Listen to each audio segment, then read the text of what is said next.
Hi, my name is Jeremy Tallman, and I serve as Principal Broker for T&H Realty Services.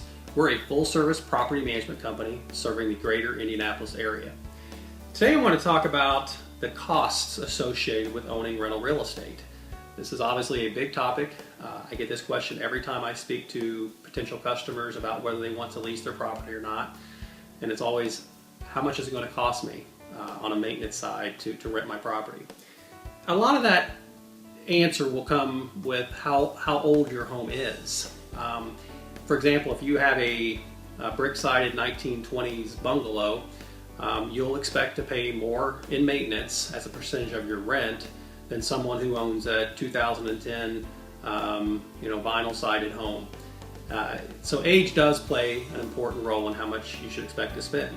Condos, for example, are a lot of the maintenance, exterior maintenance particularly, is paid for by their homeowners association. So a condo owner doesn't have to worry about exterior paint, roofs, in a lot of cases, sometimes even windows. So the type of home you own, the age of home you own will play a part in how much you should expect to spend in maintenance.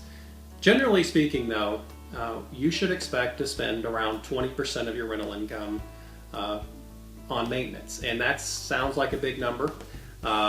You may say, I need 100% of my rental income to pay my mortgage. And I certainly understand that. Sometimes that is the case. But it's a question you have to ask yourself before you get into being a landlord, is because maintenance is going to be there. It's just part of being a landlord. So one thing we encourage our owners to do is to create reserves for that maintenance. And sometimes that can be difficult, and we understand it, but it is important to create reserves to help pay for maintenance or vacancies when they occur. Because you may go 2 or 3 months and not have any maintenance on your property at all. And then you may have something hit you. And if that something is a roof or a new furnace or a new air conditioner or another big ticket item, you're going to need reserves in order to help pay for that. So we encourage our owners to set up an account and peel off part of that rental income each month into an account to help pay for those big ticket items. Easier said than done, I know, but it is important for that to happen.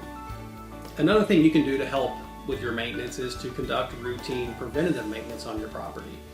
Again, goes back to the HVAC cleaning checks, to have the air conditioner serviced in the spring, to have the furnace serviced in the fall. Those cleanings, a licensed HVAC tech will clean the unit. They'll also be able to point out any potential problems that could cause a failure down the road. And it is much easier to pay for a cleaning check than it is to pay for emergency service. Saturday night when your furnace goes down, tenant calls and doesn't have heat, that's going to be a pretty expensive call. And you not only have to pay for it, but you also probably have a fairly upset tenant that they have no heat. So preventative maintenance does pay for itself in the long run. Another things you can do are gutter cleanings. They help divert water away from the property and prevent any potential basement leaks. And also if you see faded or peeling paint, it's important to address those in order to avoid wood rot. So that's just some of the preventative maintenance things that you can do to help save money in the long term. Again, this is Jeremy Tallman with T&H Realty Services. If you have any questions at all, please feel free to contact us, and thanks for listening.